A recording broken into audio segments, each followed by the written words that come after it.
So Margaret, describe to us what is the what happens if one doesn't have the flame arrestor, and what are burns? Tell us what the degree of burn can happen to people.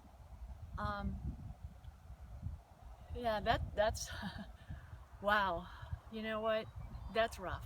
If you don't have a burn, if a product that can burn over 1,000 degrees comes in contact with the human body, it will not only burn the flesh, cook it, bake it. It it can go so deep and so traumatic. So I guess maybe what you're asking is, what types of burns happen or what is the range of injury? And I can just tell you that what I've seen, what I've witnessed, what I've lived through, I've seen first, second, third, and fourth degree burns. So most people know first degree is sun burns, red skin. Second degree is blisters and the skin will bubble. Third degree is basically a full thickness. So there's partial thickness, then we're getting down to full thickness. And that's the third degree or fourth degree. I think medically they like to say partial thickness and full thickness. Partial is, different layers of skin, and full thickness is you're getting down into connective tissue and bone. Obviously, full thickness you need to do grafting. And here's the God's honest truth. When you're getting skin grafts, as bad and awful as your skin that's burned hurts, the tissue that they have to take, they use like a cheese grater. When they're peeling that skin off your body to relocate onto the areas of burn and staple it in place to graft it, not only are you going to have excruciating pain where the edges of the burn are, where there's still nerve endings and feelings, but you're going to have excruciating pain wherever they take your skin from. And unfortunately, we've seen the range of death, near death, partial death, thinking people are going to make it and then they still die from infections and other things that happen to the human body because it is, multi-organ system failure that can happen from burns. I'm such a common sense mom. I am not science trained. I am not medically trained. But I've learned a lot about all of this from our 18, 20 months in this journey. And let me just tell you, a year and a half, 2 years out, it's still awful. We're still dealing with horrific pain.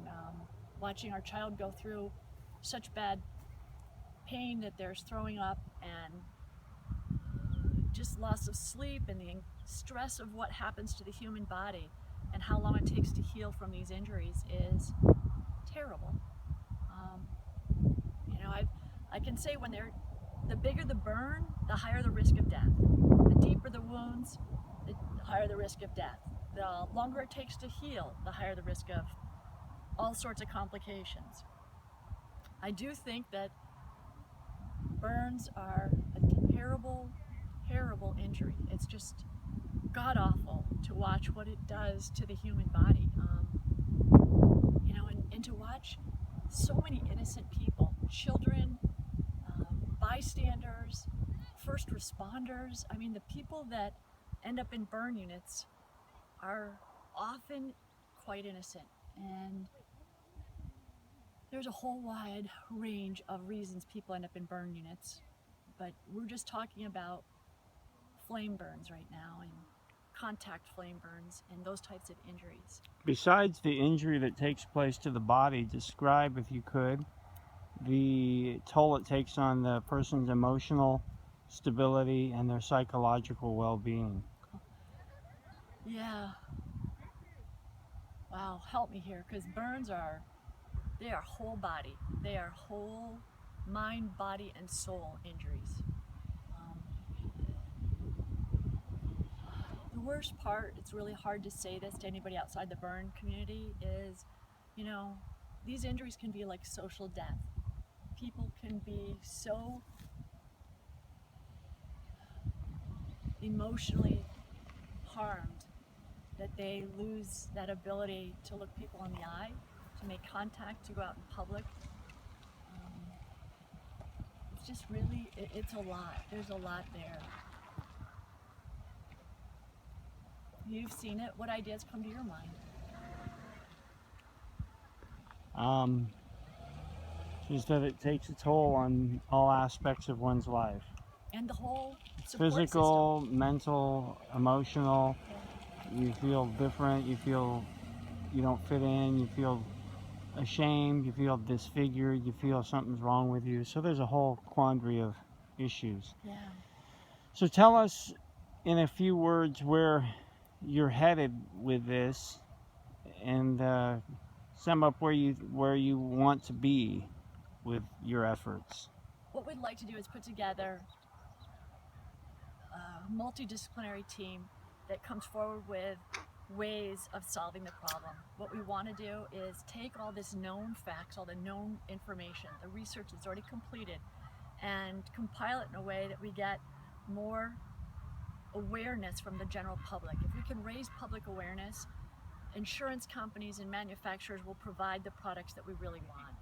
And I think when you've been as broken and you've been through as many dark places, you just don't want to waste your energy on pointing fingers,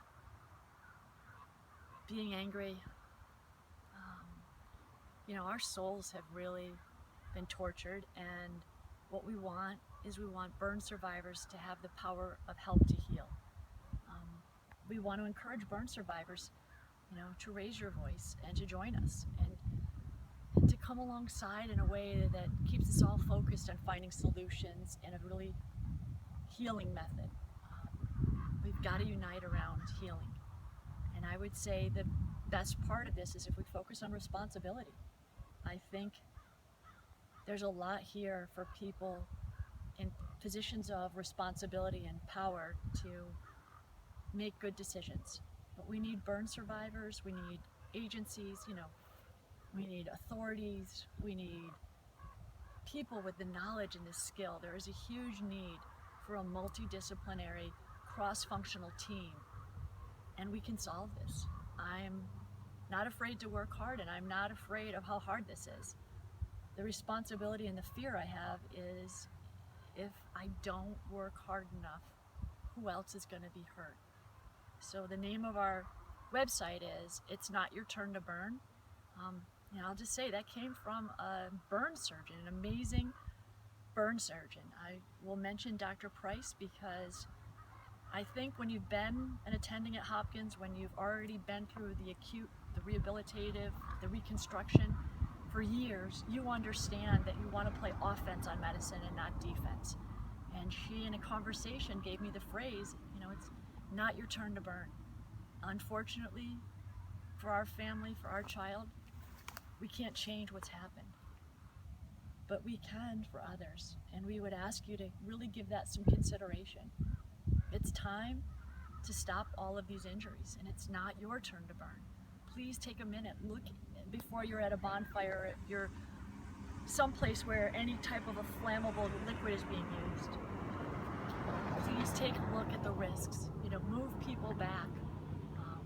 Have a conversation about how to handle the products safely, because the risks are huge. And you know, our website is amateurs. We are improving because it's by, with, and for survivors, but we need your help. We ask for you to help us improve it, make it better, help us understand what we can do to bring the message clearly.